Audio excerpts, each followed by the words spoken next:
I took the job as a night janitor at Hawthorne Elementary School because I needed a change. My life had gone off the rails. Divorce, lost custody of my daughter, you name it. I was scraping the bottom of the barrel, and this job seemed like a good way to disappear for a while. Just me, a mop, and the empty hallways of a creaky old school. Peaceful, right? My first couple of nights were quiet. Boring, even. The place felt like a time capsule from another era, with its wooden floors and high, arched windows. I spent my shifts mopping up spilled milk and scraping gum off the bottoms of desks. I kept telling myself the creaks and groans of the building were just the natural sounds of an old place settling in the cool night air. But then the noises started to change. I remember the first time I heard it, light footsteps, like a child running. The sound echoed down the hall, and I froze. I knew there shouldn't be anyone else in the building. My flashlight beam darted down the corridor, catching only empty space and shadows. I laughed it off, tried to convince myself it was just my mind playing tricks on me. But the footsteps kept coming back, always at random times. Sometimes they were close, almost right behind me, and other times they were distant, like someone was racing from one end of the building to the other. It didn't stop there. One night, I was doing my rounds, checking the classrooms to make sure everything was locked up. As I passed room 104, I noticed the door was slightly ajar. I was sure I had locked it earlier. When I pushed it open, a cold draft hit me, and all the hairs on my neck stood up. The room was dark, except for the faint glow from the emergency exit sign. I stepped inside, shining my flashlight around. The desks were in perfect rows, untouched, but something felt off. The air was heavy, like the room was holding its breath. I locked the door, making a mental note to double-check it later, and moved on. Later that night, I found a pile of books on the floor of the library. They were scattered like someone had thrown them around in a fit of rage. My first thought was that a kid had broken in somehow, but the windows were intact, and there was no sign of forced entry. I spent the rest of my shift cleaning up the mess, my heart pounding every time I heard the faintest noise. That was when I decided to check the security footage. I wasn't expecting to see anything, but I had to know if someone was messing with me. I sped through hours of footage, my eyes glued to the screen. Then, I saw it. A shadow, small and fast, darting across the hall outside the library. My breath caught in my throat as I paused the video. The shadow looked like a child, but it moved in a way that didn't seem normal. It was too quick, too fluid, like it wasn't bound by the same laws of movement we are. I rewound the tape, my heart racing, and watched again. This time, I caught a glimpse of her. A little girl in an old-fashioned dress, her face a blur. She stood at the end of the hall, looking directly at the camera, as if she knew I was watching. Then she was gone, just like that. My hands were shaking as I hit pause. I didn't know what to think. It wasn't possible. But the more I replayed it, the more real it felt. I sat there, staring at the screen, trying to wrap my head around what I'd just seen. The silence in the room felt like it was closing in on me, and for the first time since I'd started this job, I felt truly, deeply afraid. I rewound the tape, my heart racing, and watched again. This time, I caught a glimpse of her. A little girl in an old-fashioned dress, her face a blur. She stood at the end of the hall, looking directly at the camera, as if she knew I was watching. Then she was gone. Just like that. My hands were shaking as I hit pause. I didn't know what to think. It wasn't possible. But the more I replayed it, the more real it felt. I sat there, staring at the screen, trying to wrap my head around what I'd just seen. The silence in the room felt like it was closing in on me. And for the first time since I'd started this job, I felt truly, deeply afraid. I couldn't get that image out of my mind. The blurred face of that little girl staring right into the camera, as if she were looking through it, straight at me. The rest of that night was a blur of restless pacing and nervous glances over my shoulder. The silence around me was so thick it felt suffocating, like the walls were closing in, pressing all the air out of the room. I was on edge, every creak and whisper of the old building striking me like a sudden clap of thunder. I tried to convince myself it was just a glitch, a trick of the light, but deep down, I knew something wasn't right. The next night, I found myself standing outside that locked, rusted door in the north wing, the one everyone said led to nowhere. They had sealed it off years ago after the fire.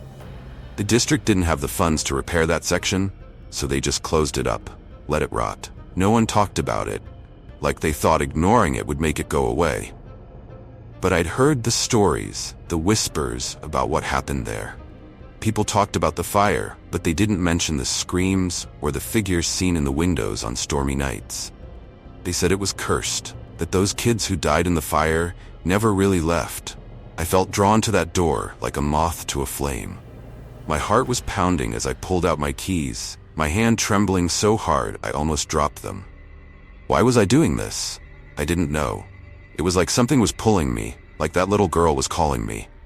The lock clicked open with a heavy sigh, and I pushed the door, its hinges protesting with a shriek that echoed down the empty hallway. Beyond the door was a narrow staircase leading down into darkness. The air was heavy, stale, as if it hadn't been disturbed in decades. The smell of mildew and something else, something burnt and acrid, hit me like a wave. My flashlight beam sliced through the thick blackness, revealing dusty steps and walls covered in peeling paint. I hesitated, but something urged me on, that same invisible force that had brought me here in the first place. Step by step, I descended into the gloom. The air grew colder, almost freezing, and I could see my breath puffing out in front of me in ragged gasps. At the bottom of the stairs, the corridor stretched out like a throat swallowing me whole. Doors lined the walls, heavy and iron-barred, more like prison cells than classrooms. I shivered, my skin crawling with the sense that I was trespassing on hallowed ground, a place not meant for the living. I shone my light on the walls and stopped dead in my tracks. Names were scratched into the peeling paint, dozens of them, scrawled in childish handwriting. Beneath each name was a date, some as far back as the early 1900s. I reached out, tracing the letters with my fingers, feeling the grooves where small hands had etched their marks. My heart ached, imagining those children trapped down here, alone and terrified. That's when I heard it.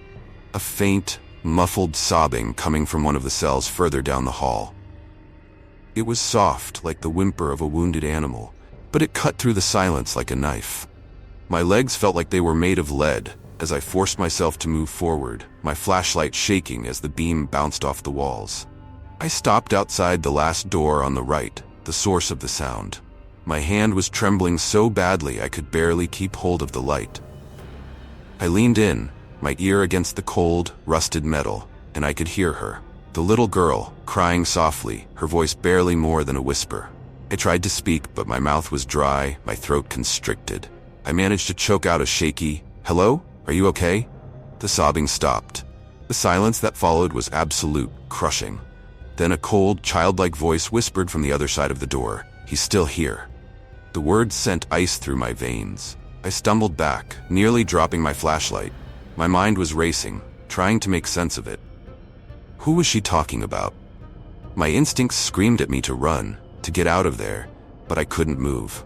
It was as if I were rooted to the spot, held captive by the fear that gripped me. And then I heard it.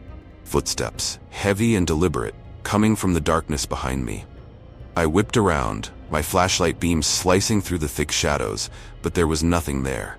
Just the echo of those steps, growing closer, louder. I backed away, heart hammering in my chest, and I could feel something watching me, something unseen, lurking in the darkness.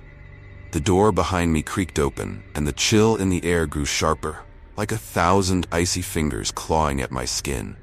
I turned and ran, tearing up the stairs 2 at a time, the sound of those footsteps following me, chasing me up, out of the darkness. I slammed the door shut behind me, locking it with shaking hands. I leaned against the wall, panting, my heart threatening to burst out of my chest. But the footsteps were gone. The only sound was my ragged breathing and the faint hum of the fluorescent lights overhead. But I knew, deep down, that whatever was down there, whatever had been watching me, hadn't gone away. It was still there, waiting. And somehow, I knew that it wouldn't be satisfied until I came back. I didn't go back to that place for a few nights. I told myself it was over, that I was being foolish, letting my mind play tricks on me. But I could feel it, the pull of that dark corridor beneath the school, gnawing at my thoughts like a parasite. Every time I closed my eyes, I saw her, that little girl with the blurred face, her sobbing echoing in my ears. And worse, I could feel him. The presence she spoke of, that thing lurking in the shadows, waiting for me. It was like a cold, wet hand gripping my heart, squeezing tighter with each passing day. I tried to ignore it, tried to stick to my usual routine, but the school had changed. The once familiar hallways seemed longer, darker, as if the very walls were watching me, listening to my every step. The footsteps came back, too, more frequent and deliberate. Not the playful patter of a child, but something heavier, more sinister. And the whispers, they started as soon as the sun dipped below the horizon. Murmuring voices that seemed to seep out of the walls, wrapping around me like a suffocating fog. One night, as I was scrubbing the floor outside the principal's office, the lights began to flicker. The shadows danced crazily, stretching and contorting into shapes that didn't seem human. I stood up, my mop clattering to the ground as I backed away, heart pounding. The air grew cold and a smell like burnt hair filled my nostrils. My breath fogged in front of me, and then I heard it. The creaking sound of that rusted door in the north wing. Opening slowly, deliberately, the hinges screaming in protest. I told myself not to go, that I didn't need to see what lay beyond. But my feet were moving before I could stop them, taking me through the darkened hallways, past the rows of lockers and silent classrooms, until I stood once again before that cursed door. It was open now, the darkness beyond yawning like the maw of some great beast. I felt drawn to it, my body swaying like a puppet on strings. The temperature dropped even further, and the whispers grew louder, indistinct but full of malice, like a chorus of the damned. I took a step forward, then another, the urge to turn back growing weaker with each breath. The door closed behind me with a soft click, sealing me inside that suffocating darkness. I fumbled with my flashlight, the beam piercing the blackness like a knife. The names on the walls seemed to glow with a pale, eerie light, and I could see shapes moving just out of reach, shadowy forms that seemed to watch me with hollow, empty eyes. I reached the end of the corridor, my feet moving of their own accord, drawn to that final door on the right. My hand shook as I gripped the handle, the cold metal burning against my skin. The sobbing started again, faint and broken, and I knew it was her, the little girl, trapped in whatever hell lay behind that door. I turned the handle, the door swinging open with a groan that reverberated through my bones. Inside, the room was small, barely more than a closet, and dark as the grave. I raised my flashlight, and there she was, huddled in the corner, her back to me, her thin shoulders shaking with silent sobs. Her hair was long and tangled, and her dress hung off her like rags. I stepped closer, my heart in my throat, every instinct screaming at me to run, to get out. But I couldn't leave her there. Not like this. Are you okay? My voice was a whisper, trembling with fear and something else, pity, maybe, or guilt. She didn't move, didn't turn around. I reached out, my fingers trembling, and as they brushed her shoulder, she stopped crying. The silence was sudden, absolute, the kind that crushes everything under its weight. Slowly she turned to face me, and I felt the blood drain from my face. Her eyes were black voids, empty of any light, any soul. Her mouth twisted into a smile, a grotesque, unnatural thing that seemed to split her face in two. "He's here," she whispered, her voice a hollow echo that seemed to reverberate through the very walls. And then I felt it. A presence behind me, towering and cold. The air grew thick, hard to breathe, as if the darkness itself were pressing in, suffocating me. I turned slowly, my body moving like it was underwater, and saw him. A figure, impossibly tall, shrouded in shadows that seemed to writhe and twist around him like living things. His face was obscured, but I could feel his eyes on me, burning with a malevolent hunger. I stumbled back, my legs weak, the flashlight slipping from my grasp. It clattered to the ground, the beams spinning wildly, illuminating the room in sickening flashes. The little girl was gone, her corner empty, as if she had never been there. The figure moved closer, and I felt a cold, crushing pressure in my chest, like an iron band tightening around my ribs. I tried to scream, but no sound came out. The darkness closed in, swallowing the light, and I could feel him, his presence all around me, suffocating, devouring. My vision blurred, and the last thing I saw was his shadowy form looming over me. His hand reaching out, impossibly long fingers curling around my throat. And then there was nothing but darkness. I woke up in the hospital 2 days later, my body bruised and battered, my mind a fractured mess of nightmares and fear. They said I'd been found unconscious in the north wing, the door sealed shut behind me. No one could explain how I'd gotten in there, or why I was there in the first place. I left the job after that. I had to. But I still feel him sometimes, in the quiet moments, when the shadows grow long and the night is still. I hear the whispers, the faint sound of footsteps, and I know he's still out there, waiting, and I know one day I'll have to go back.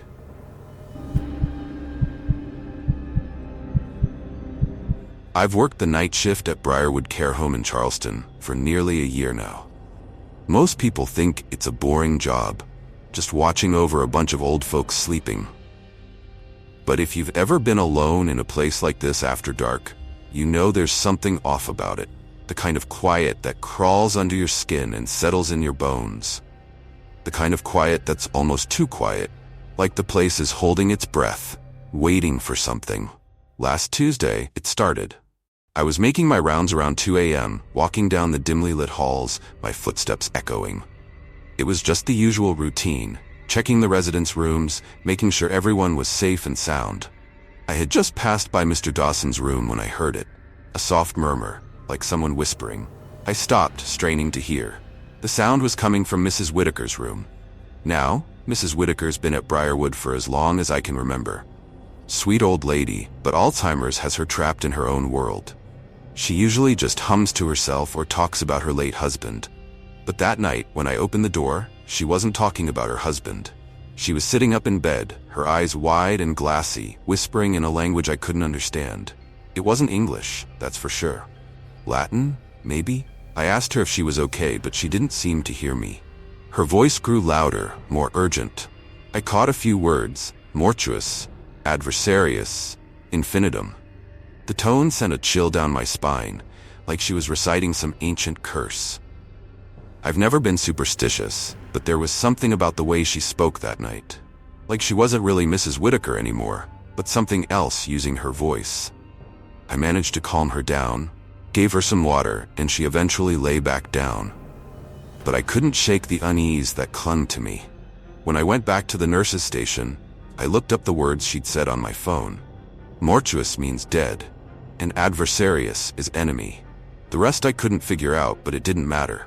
The way she said them, like she was calling to someone, or something. The next night, it was Mr. Jenkins. He's another regular, can't speak, can't move much since his stroke. Usually he just sits in his chair by the window, staring out into the darkness.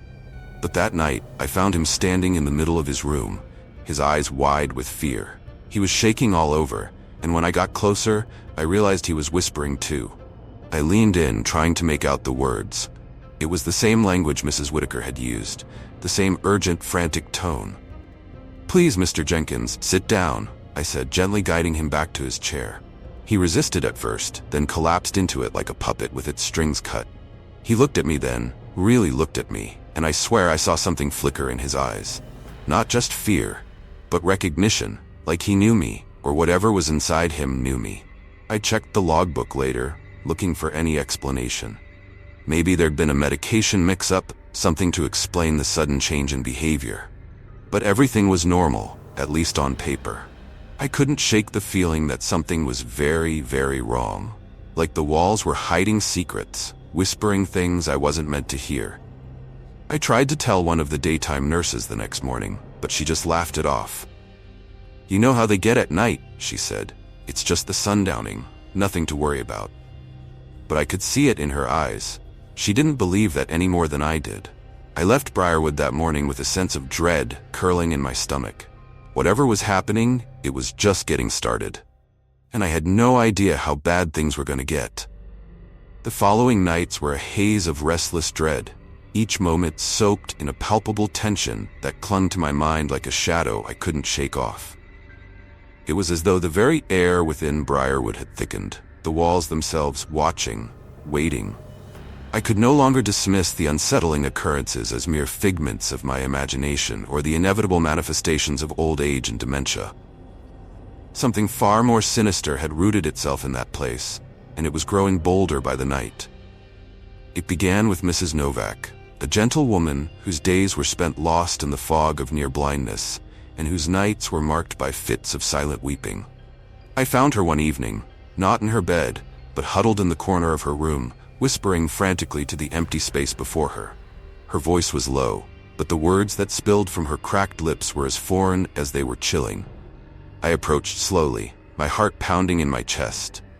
"Mrs. Novak, it's me, Jake," I said softly, as though afraid to disturb whatever fragile barrier lay between her and the thing she was speaking to.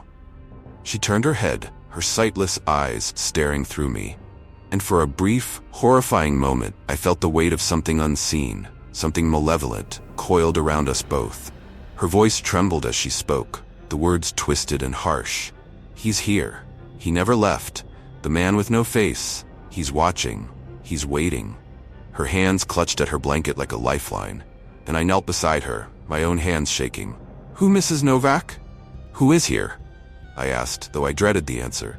She only shuddered, her gaze unfocused, as if she were seeing something beyond the veil of reality that kept the living and the dead apart. She repeated the words like a mantra, over and over, until I had to lead her back to bed, her frail body shivering with fear. That night, the dreams came.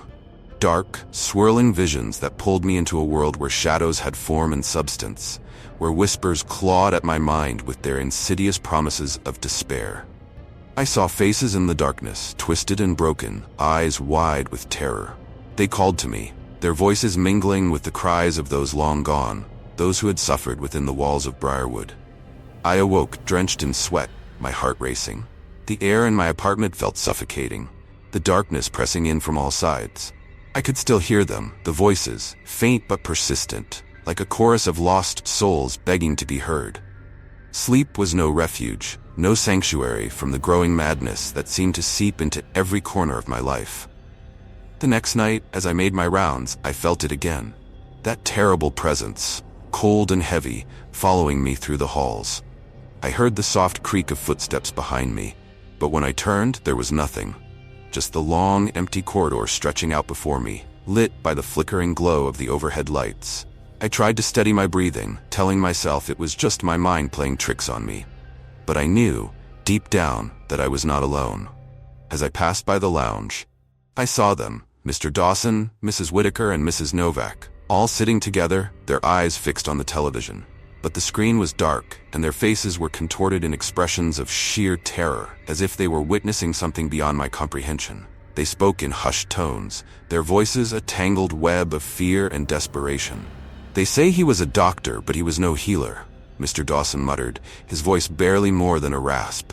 "He took them, one by one, down to the basement.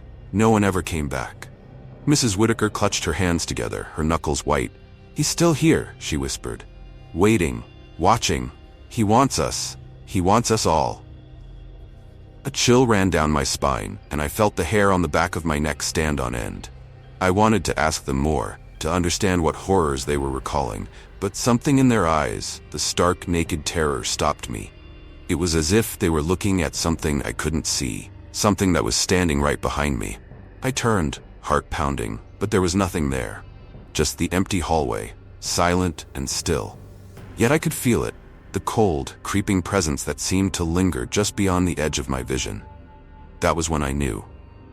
Whatever haunted this place, whatever dark force held sway over these poor souls, it wasn't just the figment of their shattered minds. It was real, and it was growing stronger.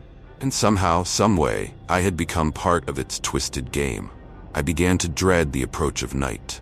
Each sunset cast the asylum in a shadow, more oppressive, more alive than the one before. And the fear that crept upon me with the darkness was a fear unlike any I had known. It was the dread of a man who senses the approach of an invisible doom, who knows he stands upon the precipice of madness and can do nothing to avert his fall. The residents, those fragile souls already teetering on the edge of reason, became the unwilling conduits for whatever malevolence had taken root in Briarwood. And I, trapped in the depths of this waking nightmare, could only bear witness to the horror unfolding around me. The third night was the worst. The air was heavy with the scent of impending rain, and a silence more profound than any I had ever known settled over the halls. It was as if the building itself was holding its breath, waiting for something unspeakable to unfold. I had just finished checking on Mrs. Whitaker, who had taken to staring at the ceiling, muttering incomprehensible phrases about the doctor with the hollow eyes, when the lights began to flicker. My heart raced as the fluorescent bulbs above sputtered and buzzed, casting eerie, dancing shadows along the walls. I had learned not to trust those shadows, for they seemed to move of their own accord, shifting and twisting like living things. I moved quickly, my footsteps echoing hollowly in the empty corridors, and made my way to the nurses' station, where the security monitors displayed the feeds from various cameras around the building. What I saw there chilled my blood. The residents were all out of their rooms, standing in the common area, their bodies swaying gently as if to some unheard rhythm. They faced the same direction, their eyes fixed on the far wall, where the shadow of a man seemed to stretch unnaturally tall and thin. It was as if the darkness itself had taken form, its shape writhing and shifting in ways that defied comprehension. I watched, paralyzed by terror, as Mrs. Novak stepped forward, her frail frame trembling. She extended a shaking hand toward the shadow, her mouth opening and closing as if she were speaking, though no sound emerged. The other residents followed her lead, their movements stiff and mechanical, like marionettes under the control of some unseen puppeteer. I tore my gaze from the screen, my pulse pounding in my ears. I knew, with a certainty that defied logic, that I had to get them away from that thing, whatever it was. Summoning every ounce of courage I possessed, I hurried down the hall, my mind a whirlwind of fear and desperation. As I approached the common area, I could hear them now, their voices a discordant chorus of mutters and whispers, each one pleading, praying, cursing. I burst into the room, the fluorescent lights casting a sickly glow over the scene. The shadow was gone, but the residents remained, their eyes vacant and glazed. "What are you doing?" I shouted, though I knew they could not hear me. "Please go back to your rooms." But they did not respond. They only swayed, their mouths moving in unison, a macabre chant spilling forth from their lips.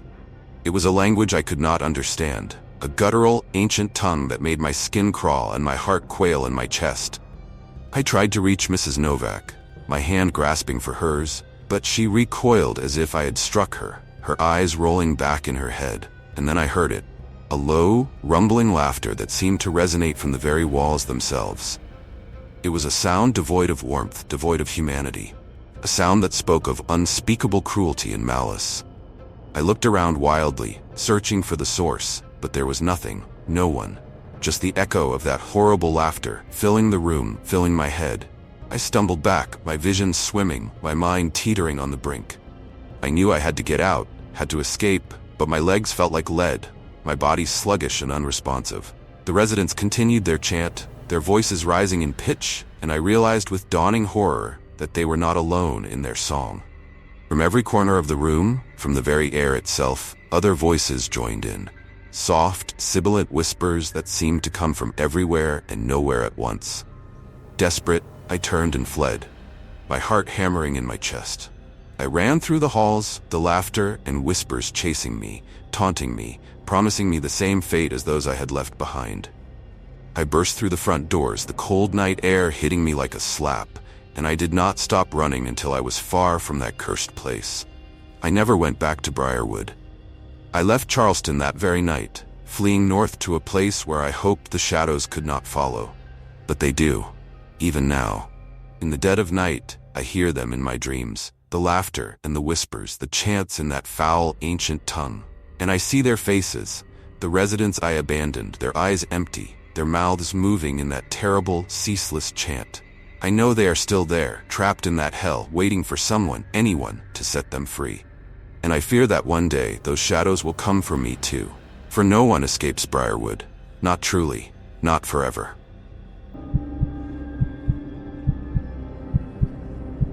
I still remember the first night I set foot inside the Edison hydroelectric plant. It looms on the outskirts of Cleveland, a relic of a past era, rusting and abandoned, a monument to a time when it was meant to bring power and light to the city, now just a decaying shell. My job was supposed to be straightforward, keep an eye on the place, make sure no kids were sneaking in, and report any issues to my supervisor.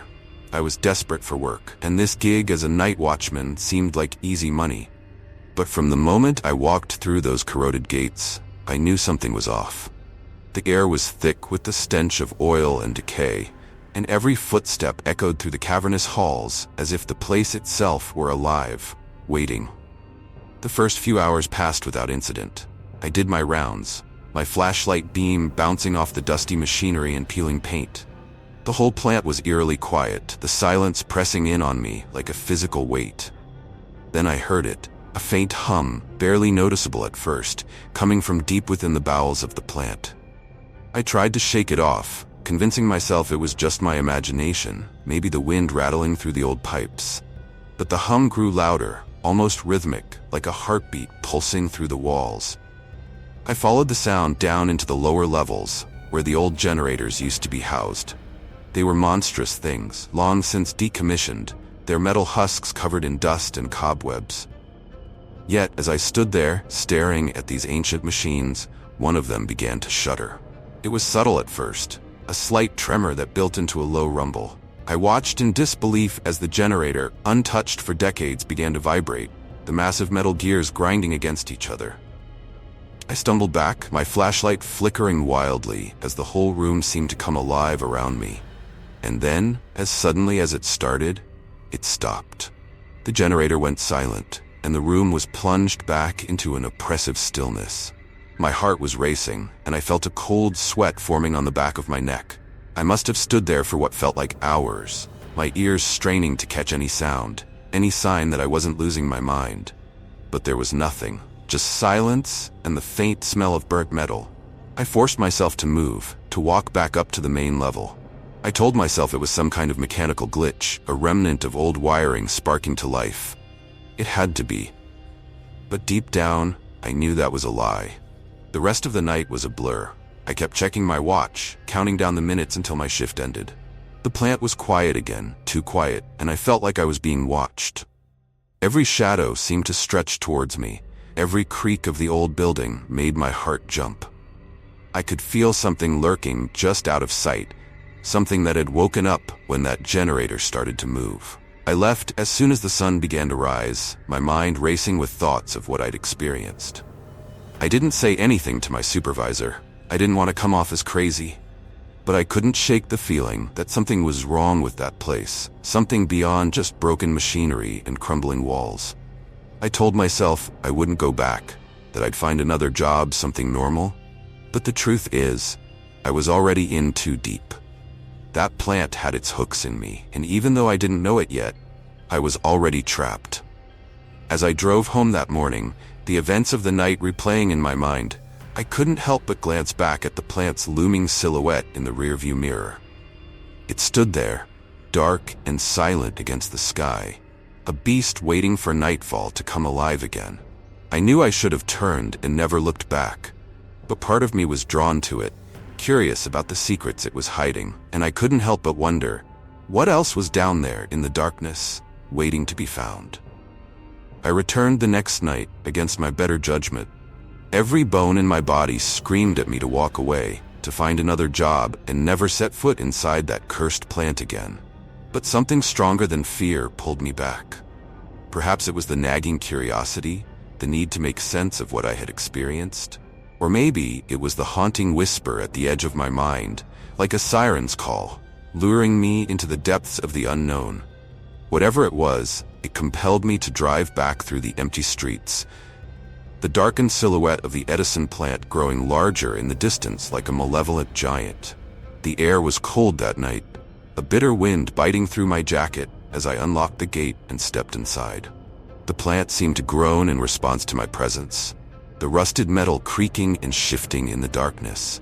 I couldn't help but feel like I was being watched, the shadows hiding countless eyes that followed my every move. I started my patrol, flashlight in hand, the beam cutting through the murk like a fragile lifeline. The silence was thick, almost palpable, broken only by the faint sound of dripping water and the occasional scuttle of vermin hidden in the walls. As I approached the generator room, I felt a knot tighten in my stomach. The events of the previous night rushed back, vivid and surreal, like a nightmare that refused to fade with the dawn. My hand shook as I reached for the door handle, half expecting to hear that strange hum again, to see those colossal machines stirring back to life. But the room was silent, the generators dark and motionless, like ancient sentinels guarding secrets long buried. I let out a breath I didn't realize I was holding and turned to leave. But something stopped me. A flicker of movement caught in the corner of my eye. I froze, my heart pounding in my chest as I swung the flashlight around. The beam landed on a shadow, fleeting and insubstantial, gliding along the wall like smoke. I followed it with trembling hands, watching as it twisted and writhed, forming a shape that was almost human, but not quite. It was gone in an instant, melting back into the darkness, leaving me standing there, breathless and terrified.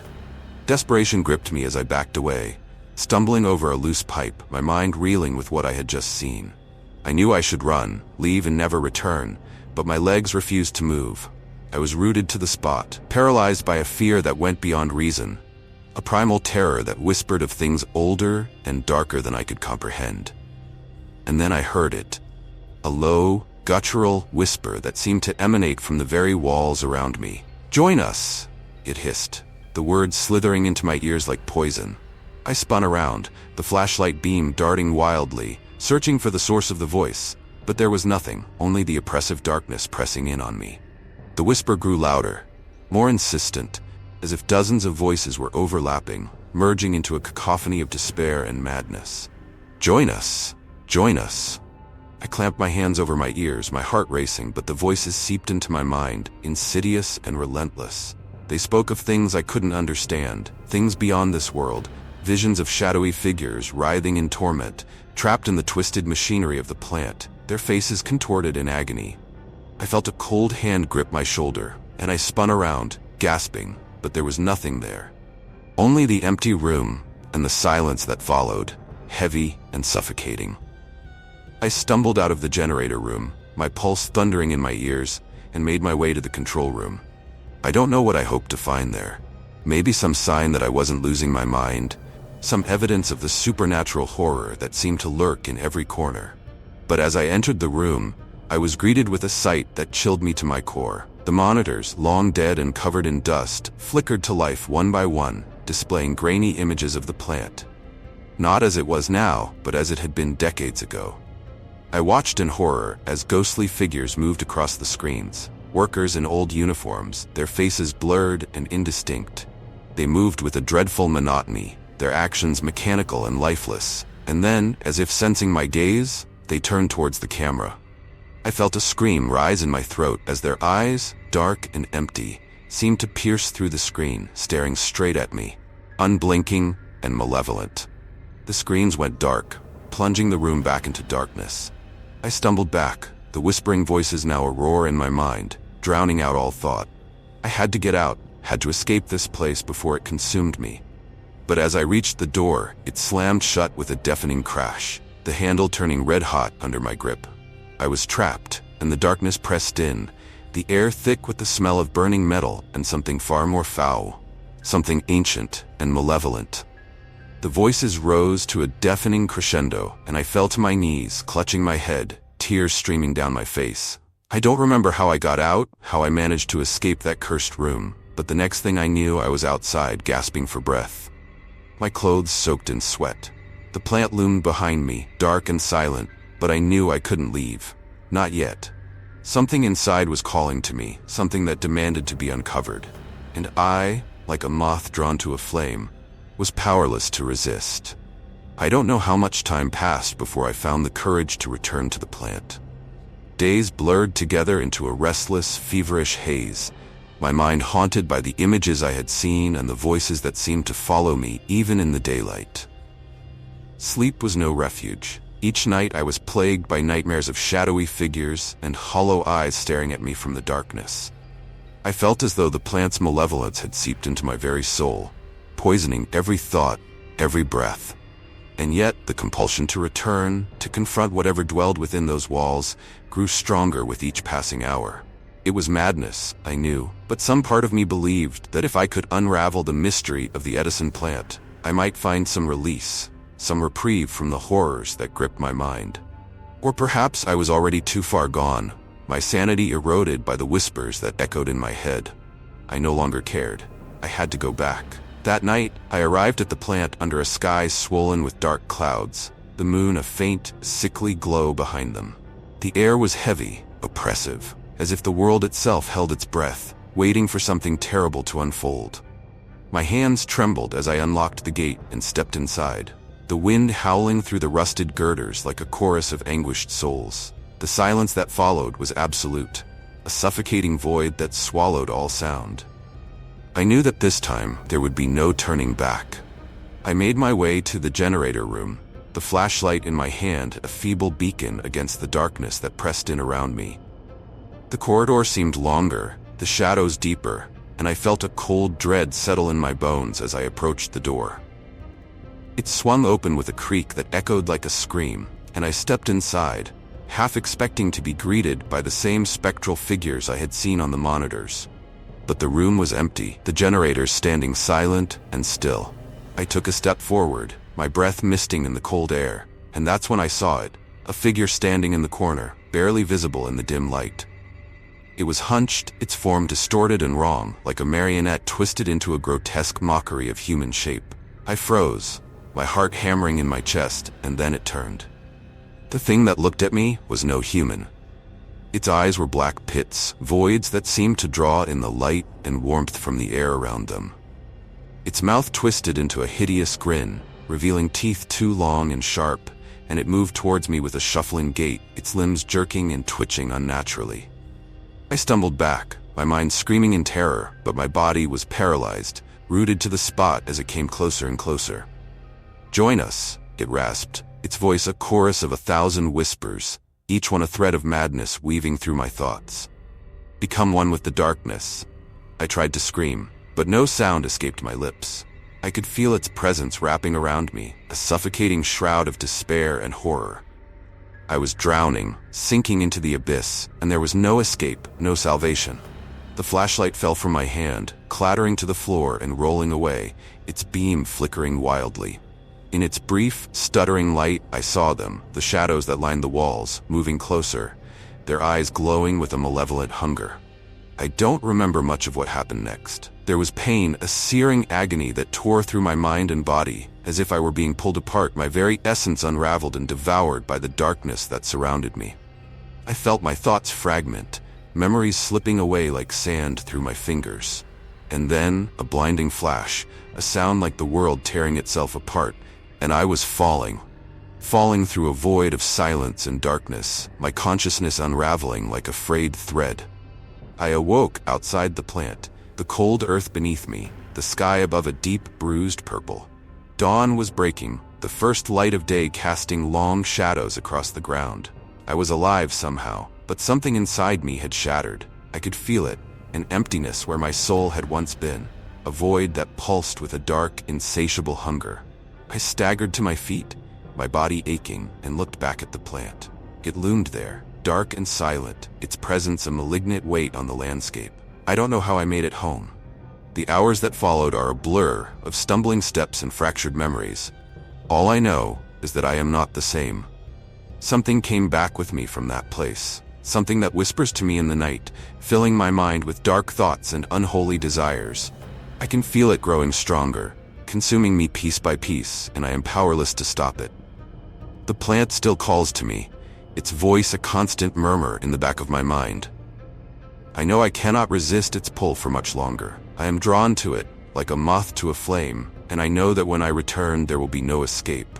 Whatever waits for me there in the darkness will claim me, and I will become one of those lost souls, trapped in the twisted machinery of the Edison plant. And so, I write this as a warning, though I know it will do no good. The plant is alive, its heart beating with a dark, malevolent purpose, and it will never stop until it has claimed us all. I am already lost, my fate sealed, but perhaps you can be spared. Stay away from the Edison plant. Do not listen to its whispers, do not heed its call, for once you do, there is no going back. The darkness will take you as it has taken me, and you will be lost forever, another shadow in the endless night. I never believed in ghosts, curses, or any of those things people tell you about old abandoned places.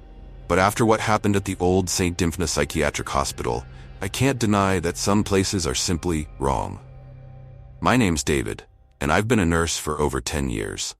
I've seen my share of weird stuff on the night shift, but nothing prepared me for St. Dymphna. They reopened it after some big hospital in Baltimore decided to use it as an overflow for emergency cases. It made no sense to me. The place had been shut down for decades. But I wasn't in a position to argue.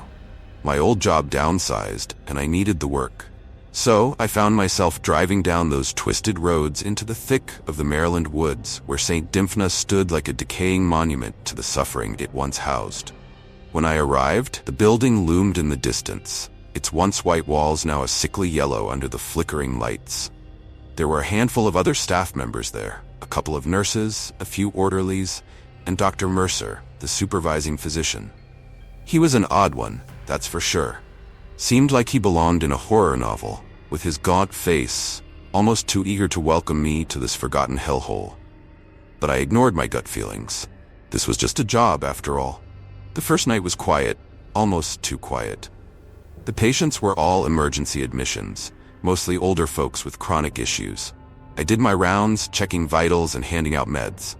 It was around 3 a.m. when I first heard it, a low, guttural moan echoing down the hallway. I figured it was just one of the patients, so I went to check. But the sound wasn't coming from any of the rooms. It was coming from the other side of a locked metal door, one of the old, unused wings of the hospital. I shrugged it off as the building's settling, or maybe some animal that got inside. But then I saw something that made my blood run cold. I was standing near the nurse's station when I glanced at the security monitor. The feed showed the hallway where I'd just heard the noise, but there was a figure there now, just standing in the shadows. It looked like a patient, an older man in a hospital gown, his back turned to the camera. I quickly scanned the rooms, but everyone was accounted for. My heart pounded in my chest as I watched the monitor, and then the figure just vanished. One moment he was there, the next, the hallway was empty again. I told myself it was a glitch, but it was hard to shake the feeling that I was being watched. For the rest of my shift, I couldn't stop glancing over my shoulder, expecting to see that figure standing at the end of the hall. By the time my shift ended at 7 a.m., I was a mess. I drove home on autopilot, my mind racing. I didn't sleep that day, just lay in bed, staring at the ceiling, replaying the night over and over in my head. The next night, I tried to ask some of the staff about the hospital's history. They were all tight-lipped, especially when I mentioned the locked wing. One of the older nurses, a woman named Carol, just shook her head and told me to mind my own business. "You don't want to know what happened here, David. Some things are better left in the past." But her eyes gave her away. She was scared, genuinely scared. That night, I made up my mind. I was going to find out what was behind that door. As the night unfolded, the oppressive atmosphere of the old hospital seemed to press in on me, constricting like a serpent around my chest.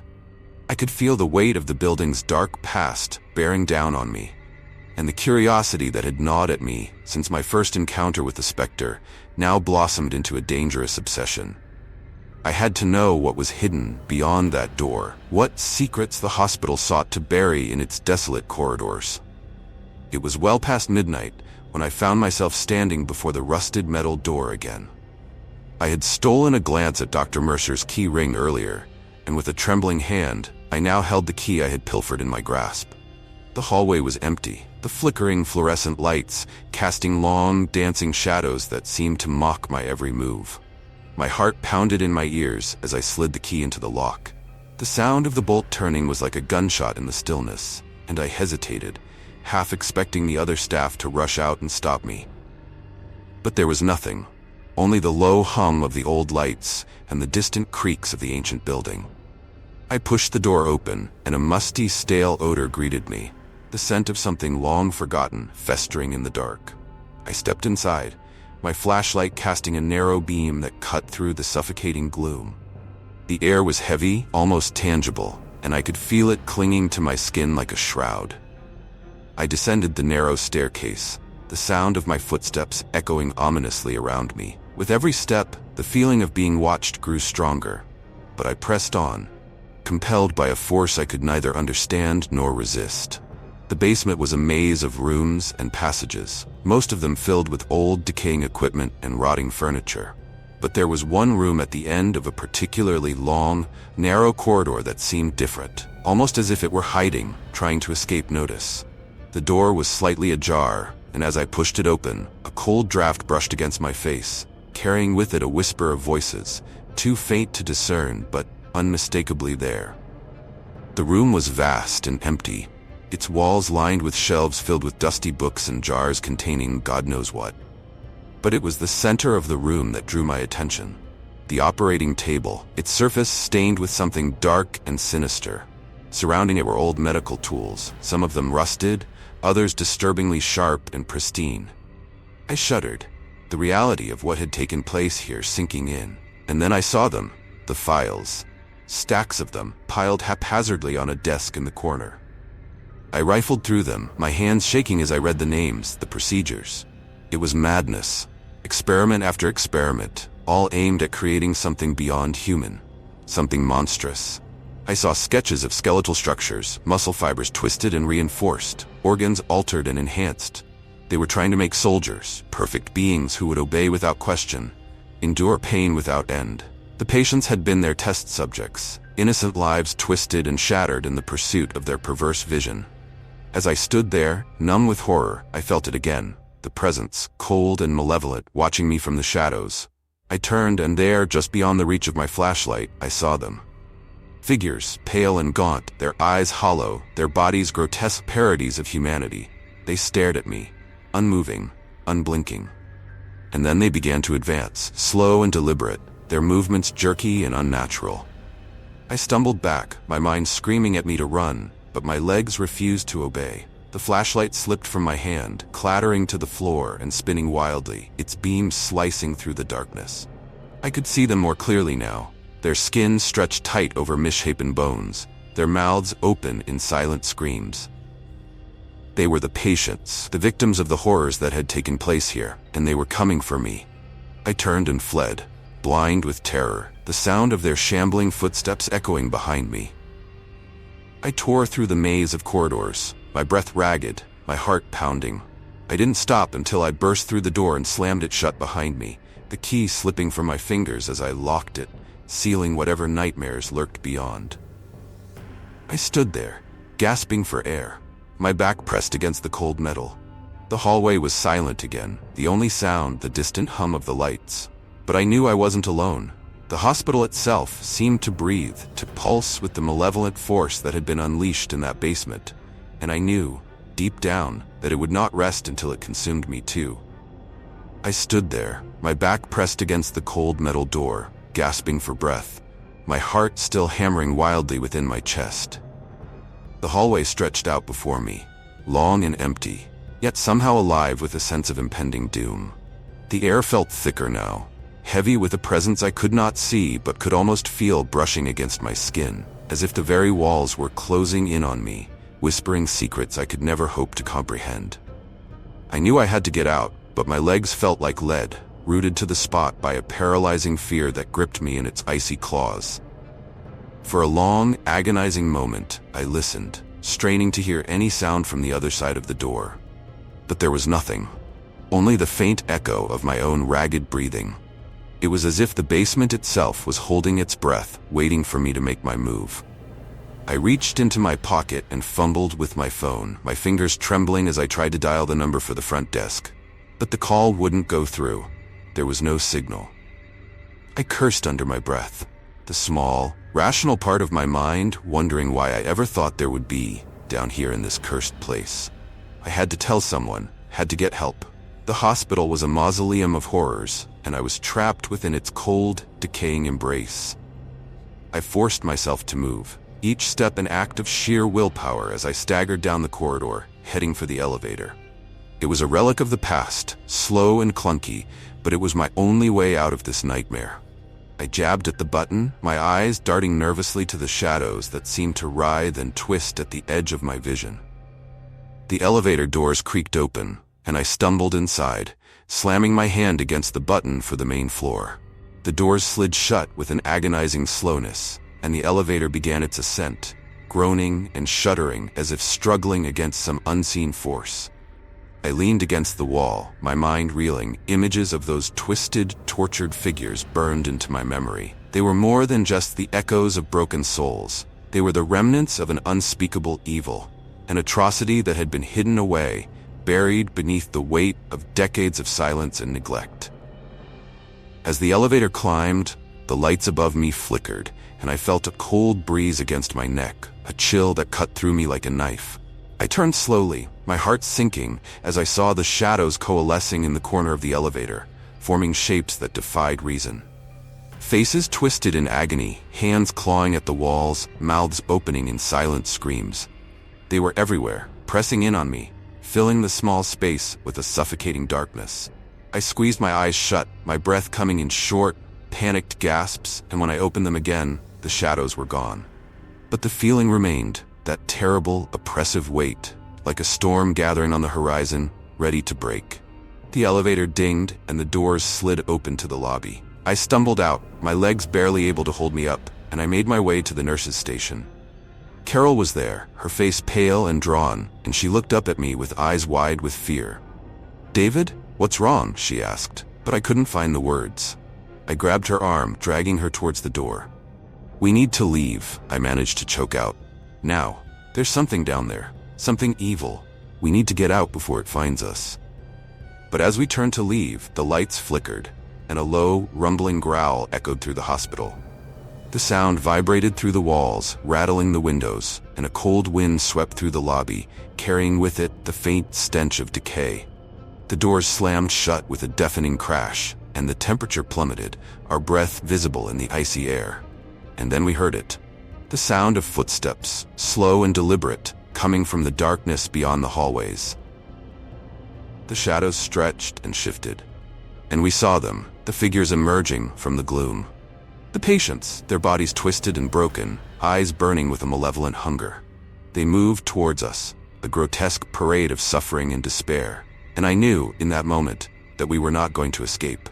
I turned to Carol, her face frozen in terror, and I grabbed her hand. "I'm sorry," I whispered, my voice barely audible over the cacophony of the approaching horrors. "I'm so sorry." And then they were upon us, the darkness swallowing us whole, their hands reaching out, cold and unforgiving, pulling us into their embrace. I felt the cold seep into my bones, felt my mind slipping away as the shadows closed in, and I realized with a sinking, dreadful certainty that the hospital had claimed us. We had become part of its story, just more victims trapped in its endless nightmare. In my last moments, I saw them, the faces of those who had come before, the countless souls lost to the madness of this place. And I knew that St. Dymphna would continue, its horrors hidden from the world, its secrets buried deep, until the next poor soul wandered into its waiting jaws. For the hospital was not just a building, it was a living, breathing entity, feeding on fear and suffering, and it would never let us go.